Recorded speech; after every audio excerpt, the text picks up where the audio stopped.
Oui, mais moi, ça me dérange, en fait, l'inflation du mot terrorisme maintenant qui est répandu partout, utilisé à tout propos. Ce n'est pas parce que, comme pour le terrorisme, pour l'Occident, c'est le mal absolu. Tout ce que nous considérons comme mauvais, nous avons envie de coller l'étiquette terroriste dessus. Mais ce n'est pas parce que c'est pas parce que c'est pas terroriste que c'est pas grave. Évidemment, c'est des actes extrêmement graves qui sont commis au nom du fanatisme islamique, qui s'apparentent à une forme de police des mœurs qui arrive par le bas, qui sont une violence endémique. On peut utiliser plein de mots, mais le mot terrorisme, il me semble, doit être attaché à une organisation. Il y a un débat sur la psychiatrisation, et que ce n'est pas juste les conséquences qui comptent, c'est aussi l'origine et d'être relié à une organisation terroriste. Sinon, tout peut être qualifié de terrorisme. Oui, mais pardonnez-moi.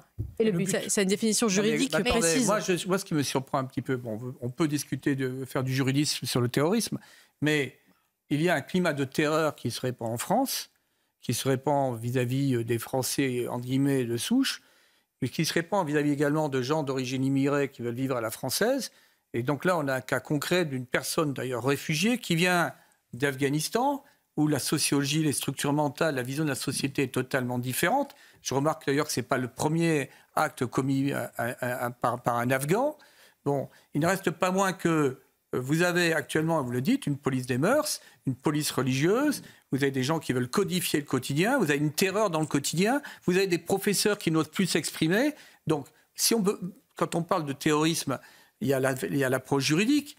On est dans un pays qui maintenant est sous pression d'une minorité qui est en train de grossir parce que du fait des flux migratoires, sont notamment massivement des gens qui sont plutôt pétris par ce que vous appelez cet islam fanatique.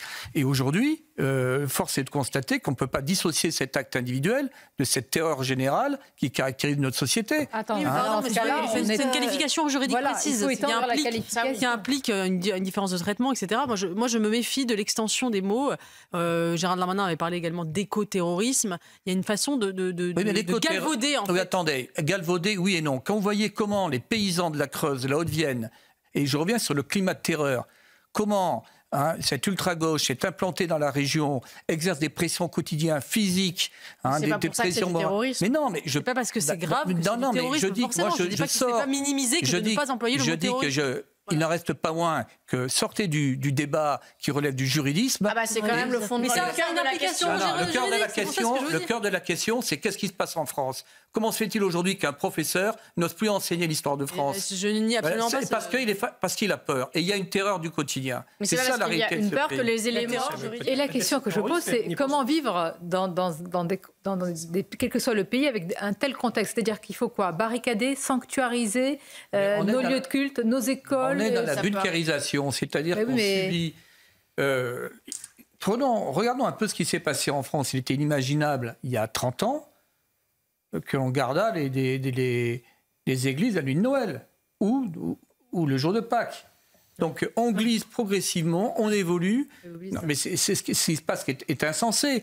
Aujourd'hui, un intellectuel qui se permet de porter un regard un peu critique sur une religion comme l'islam risque sa peau. Donc il faut dire les choses telles qu'elles sont. Donc maintenant, la bunkérisation n'est pas la solution. On reviendra également sur le sujet des polices municipales. On veut armer de plus en plus. Oui. On veut protéger, soi-disant sanctuariser les lycées. Ça veut dire qu'à l'extérieur, ça devient dangereux. Il faut quand même revoir les choses et remettre les choses dans le bon sens.